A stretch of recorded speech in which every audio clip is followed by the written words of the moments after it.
In a small, crowded apartment on the 5th floor of an old building in Seoul's busy Gangnam district, a young man sat alone in the dim glow of his computer screen. His name was Min-Jun Park, and to anyone who knew him at work, he was nobody special. Just another face in the office. Just another programmer who clocked in at 9 and left at 6. Nothing remarkable. Nothing worth remembering. But that was exactly how Min-Jun wanted it. At 28 years old, Min-Jun had learned something that most people never figure out in their entire lives. He had discovered that being invisible could be the greatest superpower of all. While his colleagues fought for attention and praise during meetings, Min-Jun sat quietly in the back, observing everything, while others rushed to impress the bosses. With half-baked ideas, he took his time, working slowly and carefully on problems that actually mattered. His apartment was modest. A single room with a tiny kitchen, a bathroom barely big enough to turn around in, and a desk pushed against the window where he spent most of his free time. The walls were thin enough that he could hear his neighbors, arguing, their television blaring late into the night, the sounds of cooking and crying and living. But Min-Jun didn't mind. He had grown up in places far worse than this. During the day, he worked at a medium-sized tech company called Digital Frontier Solutions. It wasn't a prestigious job. The office was located in a converted warehouse with fluorescent lights that buzzed constantly and air conditioning that only worked when it felt like it. Min-Jun's desk was tucked away in a corner, next to the water cooler that nobody bothered to refill and the printer that jammed every other day. His official title was Junior Software Engineer, even though he had been with the company for almost 4 years. While others had been promoted, climbing the ladder with their smooth talk and their impressive presentations, Min-Jun remained exactly where he started. His paycheck was small. His responsibilities were limited to maintenance tasks and bug fixes that the senior developers considered beneath them. But here's the thing that nobody at Digital Frontier Solutions understood. Min-Jun wasn't stuck. He was studying. Every boring task they assigned him, every tedious bug he had to fix, every line of messy code he had to clean up was a lesson. He was learning how the entire system worked, from the ground up, in a way that none of the ambitious climbers ever would. His boss was a man named Director Choi, a heavy-set executive in his 50s who wore expensive suits and even more expensive watches. Director Choi had a reputation throughout the company, and it wasn't a good one. He was the kind of manager who took credit when things went right and assigned blame when they went wrong. He shouted at people in meetings. He sent angry emails at midnight. And worst of all, he had this disgusting habit of making junior employees bow to him in apology when they made mistakes. Not just a polite nod. A full, deep bow. The kind where you bend at the waist and stare at the floor while he stood over you, enjoying his power. Min-Jun had witnessed this humiliation ritual 3 times in his first year at the company. He watched as talented developers, some with families to feed, were forced to bow and scrape before Director Choi like servants before a king. He saw the shame in their eyes, the way their hands trembled, the way they avoided eye contact with their colleagues for days afterward. The 3rd time it happened, something inside Min-Jun clicked. He was sitting at his desk pretending to work on a routine database update when Director Choi dragged a young developer named Tae-sung into the middle of the office floor. Tae-sung had missed a deadline because Director Choi kept changing the requirements at the last minute. But of course, that detail didn't matter. "Bow," Director Choi commanded, his voice echoing through the silent office. "Apologize to the entire team for your incompetence." Tae-sung, a guy with 2 kids and a wife who was sick, bent forward slowly. His face was red. His jaw was clenched tight. And in that moment, Min-Jun made a promise to himself. He would never ever let anyone force him into that position. He would build something that made him untouchable. He would become so valuable, so essential, so utterly irreplaceable that no boss could ever make him kneel. That night, sitting in his cramped apartment with a cup of instant ramen growing cold beside him, Min-Jun came up with the concept. He called it kneel-proofing. It wasn't a real term. You wouldn't find it in any business book or management guide. But to Min-Jun, it represented everything he needed to survive and thrive in a world that loved to crush people who couldn't defend themselves. Kneel-proofing meant building systems so perfect that nobody could criticize them. It meant documenting everything so thoroughly that credit theft became impossible. It meant making yourself so technically skilled that your work spoke louder than any office politics. Most importantly, it meant creating value so obvious and undeniable that respect became automatic, rather than something you had to beg for. For the next 6 months, Min-jun lived a double life. During office hours, he remained the quiet, unremarkable junior developer. He fixed bugs. He updated databases. He attended meetings where Director Choi took credit for his ideas without saying a word in protest. He was a ghost, floating through the workplace without making waves. But at night, Min-jun transformed. His fingers flew across the keyboard with precision and purpose. While his colleagues were home watching television or out drinking with friends, he was studying advanced security protocols, learning new programming languages, and most importantly, analyzing every single vulnerability in Digital Frontier Solutions' entire technical infrastructure. He discovered something interesting after just 2 weeks of digging. The company's security was absolutely terrible. They were using outdated encryption methods. Their password policies were weak. Their server architecture had holes big enough to drive a truck through. It was a disaster waiting to happen, and apparently nobody in the IT security department had even noticed. Min-jun could have reported this immediately. He could have sent an email to Director Choi, laid out the problems, and maybe earned himself a pat on the head. But he had learned something important about office politics. Good ideas presented at the wrong time, by the wrong person, rarely get the credit they deserve. Director Choi would have taken Min-jun's discovery, presented it as his own insight, and probably blamed Min-jun for not finding it sooner. So instead, Min-jun did something smarter, something that would change everything. He decided to fix the entire security system himself, in secret, and release it in a way that nobody could steal the credit. He would become the invisible architect of the company's salvation. Night after night he worked. The sounds of the city filtered through his thin walls. Police sirens, drunk people singing, the rumble of the subway beneath his building. His back ached. His eyes burned. He survived on coffee and instant noodles, and the burning desire to never ever bow before someone like Director Choi. 3 weeks into his secret project, Min-jun discovered something even more alarming. Using the monitoring tools he had quietly installed, he detected unusual activity in the company's payment systems. Someone from outside was probing their defenses, testing for weaknesses. They hadn't broken through yet, but they were getting closer every day. This was his moment. This was what all the preparation had been for. Min-jun didn't sleep for the next 72 hours. He built a completely new security framework from scratch, one that wouldn't just stop the current threat but would protect the company for years to come. And he documented everything, every single decision, every line of code, in perfect detail. When he was finally done, exhausted but triumphant, Min-jun made one more crucial decision. He wouldn't submit this under his own name. Instead, he created an anonymous account on the company's internal suggestion system and uploaded everything under the username GhostDev. The invisible Prodigy had just made his first move in a game that would change not just his life, but the lives of everyone around him. The morning after Min-jun uploaded his security framework as GhostDev, he walked into the office like nothing had changed. He grabbed his usual coffee from the machine that always made it too weak, sat down at his corner desk and opened up the same boring maintenance tasks he'd been working on all week.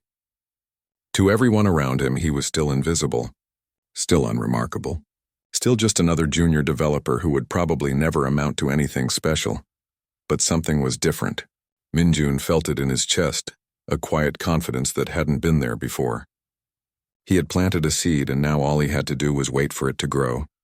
It took less than 3 days.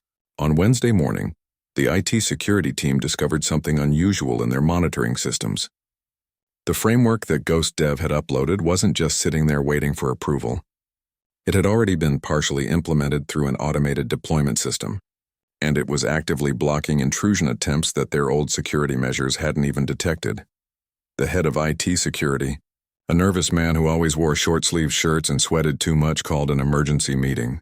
Min-jun sat in the back of the conference room, playing with his phone while everyone around him buzzed with excitement and confusion.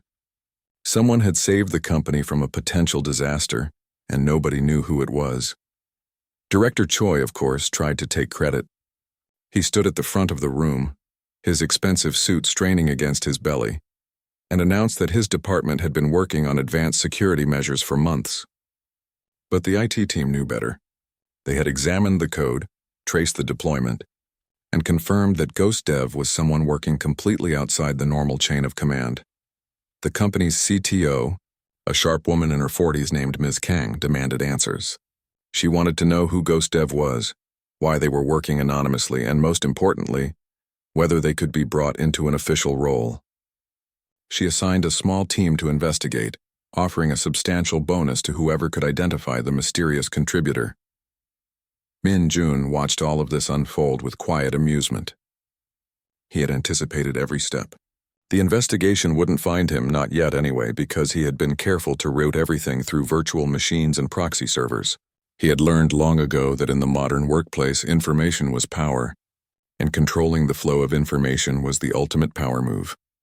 But Min Jun wasn't content to just hide behind his Ghost Dev identity. He had bigger plans. While the company searched for their mysterious savior, he continued to work at night, pushing updates and improvements to the security framework. Each update was logged, documented, and released through the same anonymous channels. Within 2 weeks, the system was preventing an average of 47 intrusion attempts per day. Threats that the old security measures would have missed completely. The number shocked everyone. Ms. Kang held another meeting, this time with the entire executive team. She put up graphs showing how much money Ghost Dev's framework had already saved the company. She talked about potential lawsuits they had avoided, customer data they had protected, and reputation damage they had prevented. The numbers were staggering. In just 2 weeks, this anonymous developer had provided more value than some entire departments had provided in years. Director Choi's face turned an interesting shade of purple during that meeting. He wasn't stupid. He could see where this was heading. If Ghost Dev was ever identified and rewarded, it would make his own contributions look pathetic by comparison.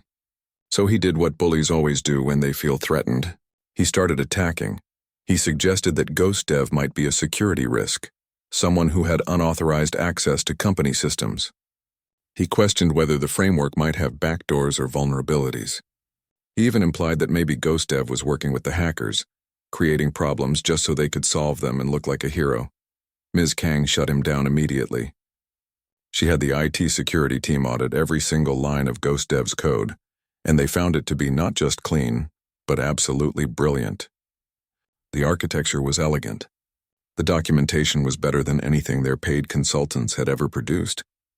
Whoever Ghost Dev was, they were a legitimate genius, not a threat. While all this corporate drama played out, Min Jun had started something even more interesting.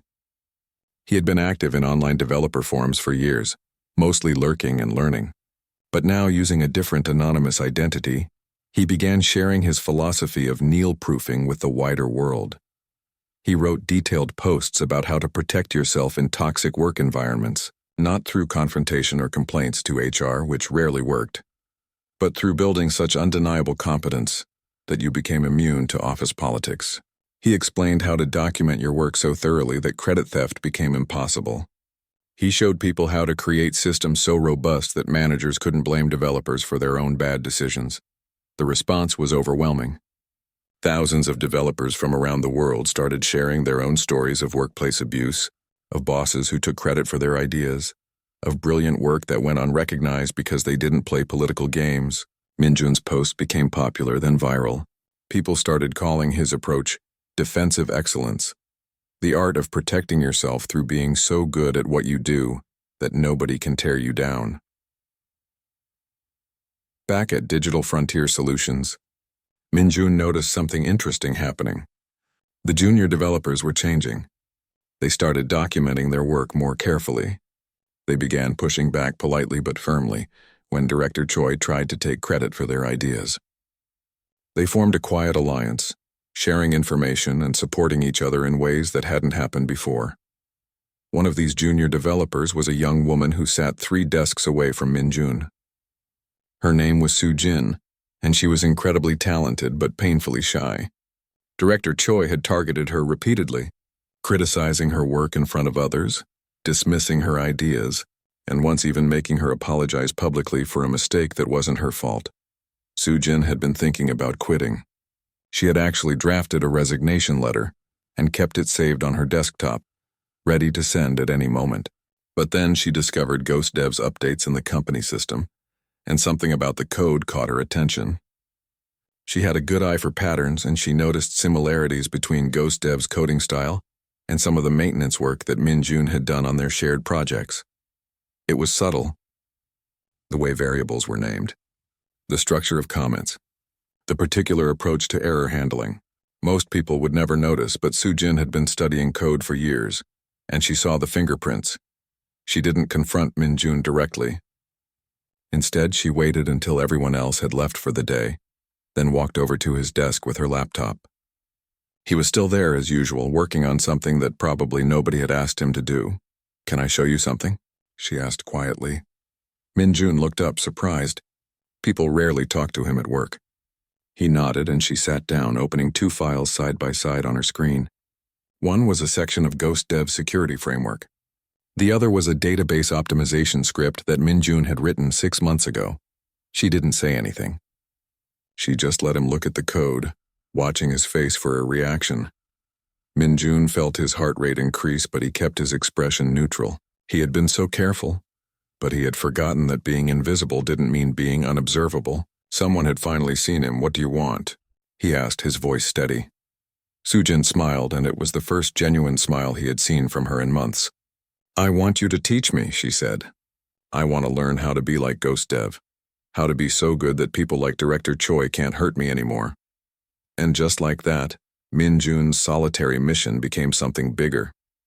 He had found his first ally, someone who understood what he was trying to build. Together, they began to systematically kneel-proof not just themselves, but every junior developer in the department who was tired of bowing to people who didn't deserve respect. They started small. Min-jun showed Soo-jin how to document her work using a particular format that made it impossible for others to claim credit. He taught her how to build systems with such clear audit trails that any attempt to blame her for failures would backfire. Most importantly, he shared his philosophy that excellence wasn't just about being good at your job. It was about being so good that you changed the rules of the game entirely. Soo-jin, in turn, brought something Min-jun didn't have: social skills. She knew how to talk to people, how to build relationships without being obvious about it. She began quietly recruiting other junior developers, sharing Min-jun's techniques, creating a network of people who were all learning to protect themselves through competence rather than politics. Within a month, Director Choi noticed something was wrong. The junior developers weren't as easy to push around anymore. When he criticized their work, they had documentation proving their decisions were correct. When he tried to take credit for their ideas, they had time-stamped emails and version control logs showing exactly who had contributed what. When he tried to blame them for his own mistakes, they had audit trails that exposed the truth. He couldn't figure out what had changed. He didn't know about the late-night study sessions where Min-jun taught people how to code defensively. He didn't know about the shared documents where they tracked his abuse and built cases against him. He didn't know that the invisible junior developer in the corner had started a quiet revolution that was about to change everything. 3 months after Soo-jin discovered Min-jun's secret identity as Ghost Dev, everything changed.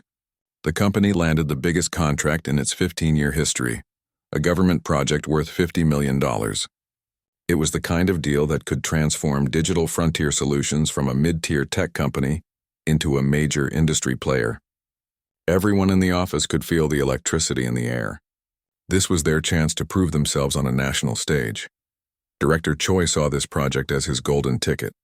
For years, he had been stuck in middle management, watching younger executives climb past him into the senior leadership positions he felt he deserved.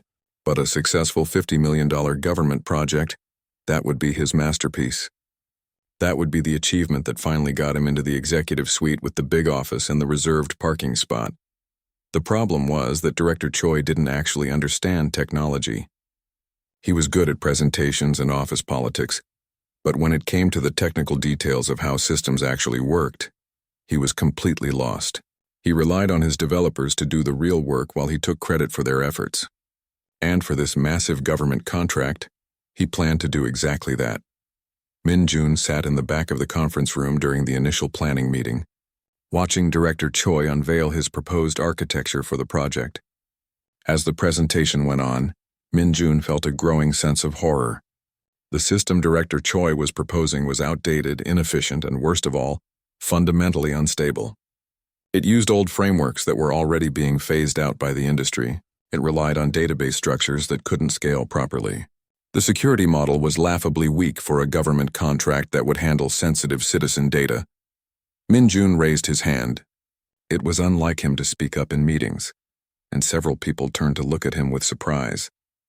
Director Choi paused his presentation, clearly annoyed at being interrupted. "Yes?" Director Choi said, his tone making it clear that whatever Min-jun had to say better be important. "The architecture you're proposing has some serious scalability issues," Min-jun said carefully.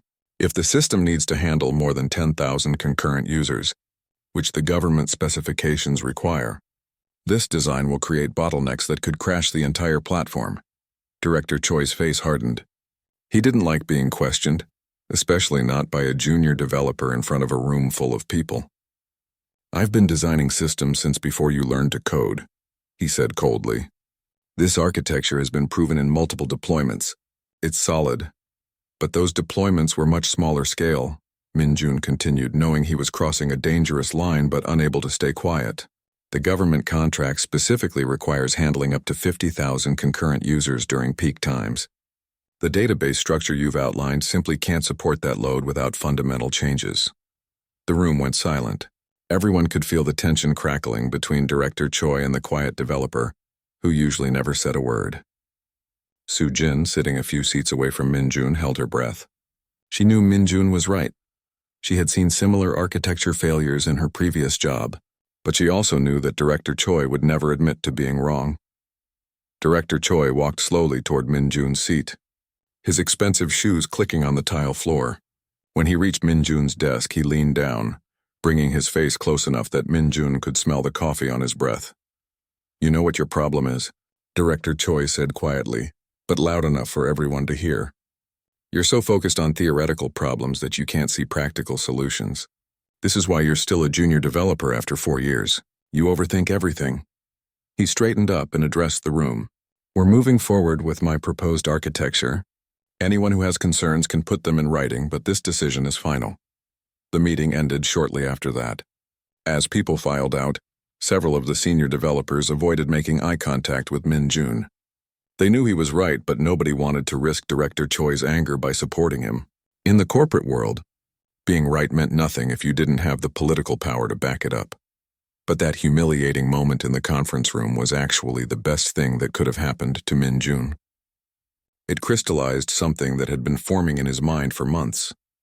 Being invisible and protecting yourself through competence was good, but it wasn't enough. Sometimes you had to take risks. Sometimes you had to step into the light even if it meant making powerful enemies. That night, Min-jun didn't go home. He stayed in the office until everyone else had left. Then he got to work on the most important project of his life. He was going to build an alternative proposal for the government contract, one that would make Director Choi's design look like amateur work by comparison. He started by pulling in Soo-jin and 2 other junior developers he had been mentoring, a young man named Jae-won who was brilliant with databases, and another woman named Hye-jin, who understood user interface design better than anyone in the company. He told them his plan, expecting them to think he was crazy. Instead, they immediately agreed to help. For the next 2 weeks, the 4 of them worked like people possessed. They came in early, stayed late, and spent their weekends hunched over laptops in coffee shops in Min-jun's tiny apartment. They barely slept. They lived on energy drinks and takeout food. Their friends and families thought they had lost their minds. But what they were building was extraordinary. Min-jun designed a cloud-based architecture that could scale to handle 100,000 concurrent users without breaking a sweat. Jae-won created a database structure so efficient that queries that would take seconds in Director Choi's design would complete in milliseconds. Hye-jin built a user interface that was not just functional, but actually beautiful, something government employees would enjoy using instead of dreading. and Minjun made sure everything was documented to an almost obsessive degree. Every design decision had a written justification. Every technical choice had supporting research. Every feature had test results proving it worked exactly as promised.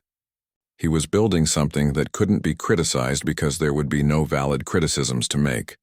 But the most important part of Minjun's plan wasn't the technical work.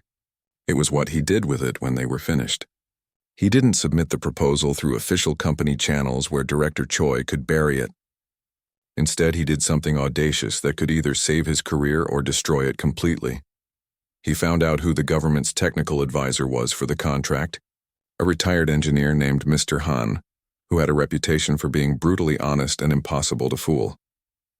Minjun crafted a careful email explaining that he was a developer at Digital Frontier Solutions, that he had concerns about the official proposal, and that he had developed an alternative design he would like Mr. Han to review. He sent the email at 2 a.m, then went home and tried to sleep, though his mind was racing too fast for rest. He had just gone around his boss, around his company's entire chain of command, directly to the client. If this backfired, he would be fired immediately. If it worked, well, he didn't know exactly what would happen, but it would definitely be interesting. Mr. Han responded within 12 hours. He had reviewed Minjun's proposal, and he wanted to meet in person to discuss it. Could Minjun come to his office that afternoon? Minjun's hand shook as he typed his response. Yes, he could make it. He told his supervisor he had a doctor's appointment and left the office at lunch, taking the subway across the city to the government building where Mr. Han worked. The old engineer was nothing like Minjun expected.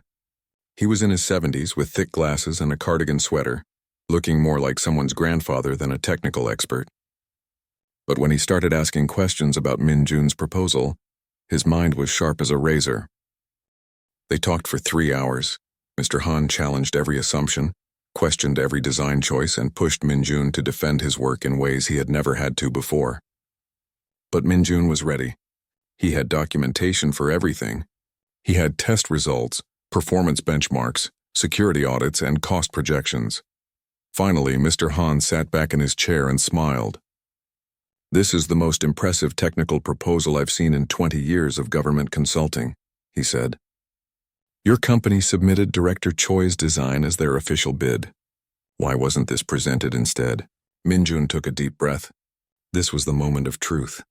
"Because I'm just a junior developer," he said. "My ideas don't get taken seriously at official meetings.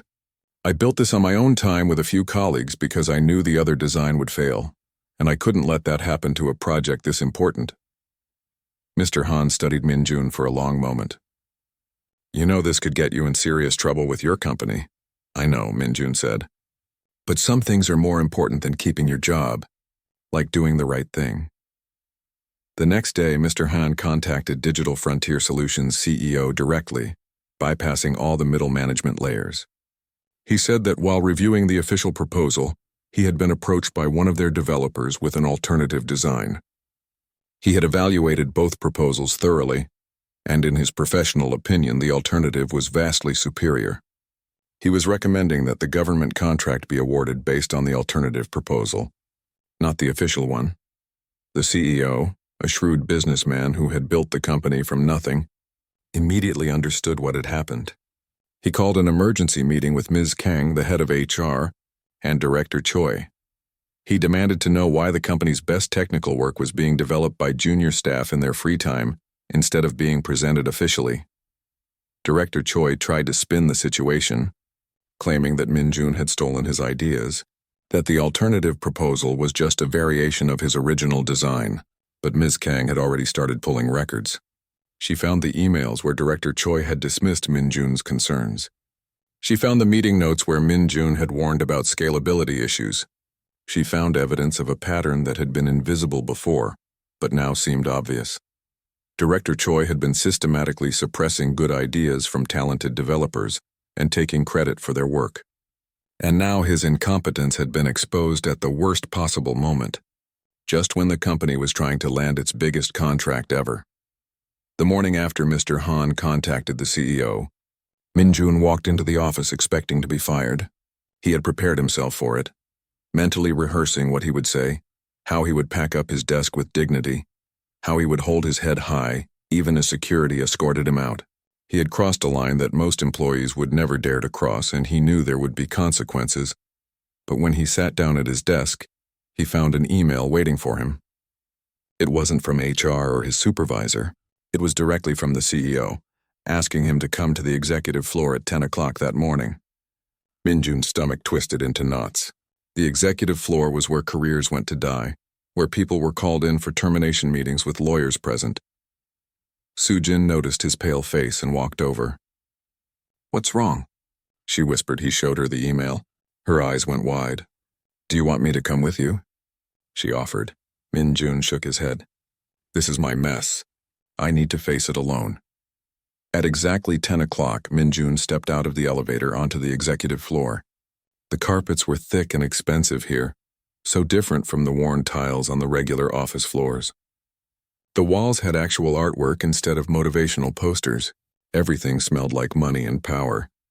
The CEO's assistant, a polished woman in her 30s, greeted him with a smile that revealed nothing. "Mr. Park, please go right in. They're waiting for you." "They?" That meant multiple people. Minjun's heart hammered in his chest as he opened the heavy wooden door. Inside the conference room sat the CEO, Ms. Kang, the head of legal, and surprisingly, Mr. Han from the government office. Director Choi was nowhere to be seen, which was either a very good sign or a very bad one. The CEO gestured to a chair. "Sit down, Minjun. We have a lot to discuss." For the next hour, they asked him questions. Not angry questions, but curious ones. They wanted to know how long he had been working on advanced projects in his free time. They wanted to understand why he had never brought his ideas forward through official channels. They wanted to hear about his experience working under Director Choi, and they wanted specific examples, dates, and details. Minjun answered honestly. He told them about the humiliation rituals, about watching talented people bow before Director Choi, about ideas being stolen and credit being taken. He explained his philosophy of needle-proofing, of building such undeniable competence that you couldn't be pushed around. He admitted that he was Ghost Dev, the anonymous developer who had been securing their systems for months. Ms. Kang took notes the entire time, her expression growing darker with each story Minjun told. The head of legal recorded everything, occasionally asking for clarification. Mr. Han just nodded, as if everything Minjun said confirmed what he had already suspected. Finally, the CEO leaned back in his chair and looked at Minjun with an expression that was hard to read. "You realize you violated company protocol by going directly to the client," he said. "Yes, sir," Minjun replied. "You understand that what you did could be considered insubordination and breach of chain of command." "Yes, sir." "And you did it anyway because you believed it was the right thing to do." Minjun met the CEO's eyes. "I did it because Director Choi's design would have failed, and that failure would have hurt the company, hurt the government project, and hurt all the citizens who would depend on that system. I couldn't let that happen, even if it meant risking my job." The CEO was quiet for a long moment. Then he did something Minjun didn't expect. He smiled. "That's exactly the kind of thinking we need more of in this company. You're promoted to principal architect effective immediately. You'll report directly to Ms. Kang, and you'll be leading the government contract project with full authority over the technical team." Minjun couldn't process what he was hearing. "I'm sorry, what?" "You're not being fired," Ms. Kang said gently. "You're being promoted. Director Choi, on the other hand, is being transferred to a non-management position in our satellite office. We've been investigating complaints about his management style for months, but people were too afraid to come forward. Your situation finally gave us the documentation we needed to take action." Mr. Han spoke up for the first time. "The government is awarding the contract based on your proposal, but with one condition. You have to be the lead architect on the project. We're not interested in working with people who suppress talent. We want to work with the talent itself." Minjun sat there stunned. In the span of 24 hours, he had gone from invisible junior developer to principal architect on a $50 million project. It felt surreal, like he was watching someone else's life unfold. But the CEO wasn't finished. "I want you to do something else for me," he said. "I want you to help us rebuild the culture in this company. We've been so focused on growth and profits that we've allowed toxic management practices to take root. I want you to work with HR to create training programs, to identify other talented people who've been overlooked, and to make sure that what happened to you and your colleagues never happens to anyone else here. Over the next few months, Min-jun discovered that success was far more complicated than failure. Being invisible had been safe and predictable. Being in the spotlight meant constant scrutiny, endless meetings, and pressure he had never experienced before. Some of the senior developers resented his sudden rise, whispering that he had gotten lucky or that he had backstabbed his way to the top. But Min-jun had allies now. Soo-jin was promoted to team lead, and together they began implementing the Neil-proofing principles across the entire development department. They created documentation standards that made credit theft impossible. They established code review processes that were based on merit rather than seniority. They built mentorship programs where junior developers could learn from seniors without fear of humiliation. The junior developers who had been suffering under Director Choi's management blossomed. Without the constant fear of being publicly shamed, they started taking creative risks, proposing innovative solutions, and collaborating in ways that had been impossible before. The department's productivity increased by 30% in the first quarter alone. But the real transformation happened when Min-jun started speaking publicly about his experience. It began with a small presentation at a local tech meetup, just him sharing his story of going from invisible developer to principal architect. He talked about Neil-proofing, about defensive excellence, about building your skills so comprehensively that respect becomes inevitable rather than something you have to beg for. The presentation went viral online. Within days, he was getting emails from developers all over the world who had experienced similar workplace abuse. They shared their stories of toxic bosses, stolen credit, and humiliation rituals. They asked for advice, for guidance, for hope that things could get better. Min-jun realized that his experience wasn't unique. Across every industry and every country, there were talented people being held down by insecure managers who saw competence as a threat rather than an asset. And most of these people had no idea how to fight back without risking their livelihoods. So he started writing. Late at night, after finishing his work on the government project, he would sit at his desk in the apartment that didn't feel quite so cramped anymore and pour his knowledge into words. He wrote about documentation strategies that protected your work. He explained how to build professional networks that couldn't be controlled by one toxic boss. He taught people how to recognize their own value and communicate it effectively. His blog posts became articles. His articles became a book proposal. And 18 months after his confrontation with Director Choi, Min-jun published a book called The Neil-Proof Professional: Building Career Security Through Undeniable Excellence. The book became a bestseller in South Korea within 2 weeks. It was translated into English, then Japanese, then 14 other languages. Suddenly, Min-jun was being invited to speak at conferences, to consult with companies about their workplace cultures, to appear on podcasts and television programs. He never became comfortable with the attention. He was still at heart the quiet developer who preferred working with code to working with crowds, but he understood that he had a responsibility to share what he had learned. Too many people were suffering in silence, thinking they had no options, believing that tolerating abuse was just the price of employment. 5 years after the incident that changed his life, Min-jun left Digital Frontier Solutions to start his own consultancy. He didn't build software anymore, at least not in the traditional sense. Instead, he helped companies identify the toxic practices that destroyed talent and morale.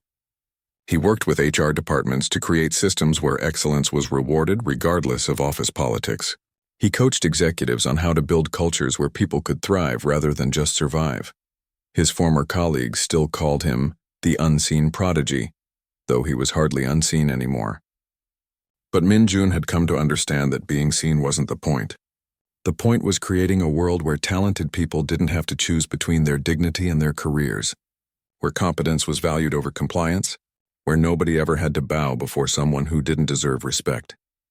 He thought often about that moment in Director Choi's conference room, when he had been humiliated for telling the truth. At the time, it had felt like the worst thing that could happen, but in reality, it had been the catalyst for everything that came after. Sometimes the moments that feel like endings are actually beginnings in disguise. Min-jun still lived modestly.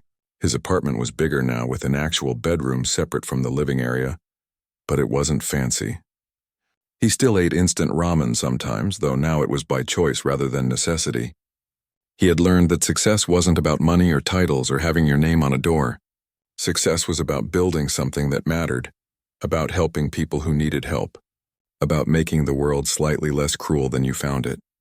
On his desk, he kept a small reminder of where he had started. It was a screenshot from his first anonymous post as Ghost Dev, the security framework that had begun everything. Below it, he had written a quote that had become his personal motto: "They cannot make you kneel when you've built yourself into a pillar." And every time a junior developer somewhere in the world read his book, implemented his strategies, and stood up to a toxic boss with the confidence that came from undeniable competence, Minjun knew that his work was continuing. The revolution he had started in a cramped apartment in Seoul was spreading across the world, one kneel-proofed professional at a time.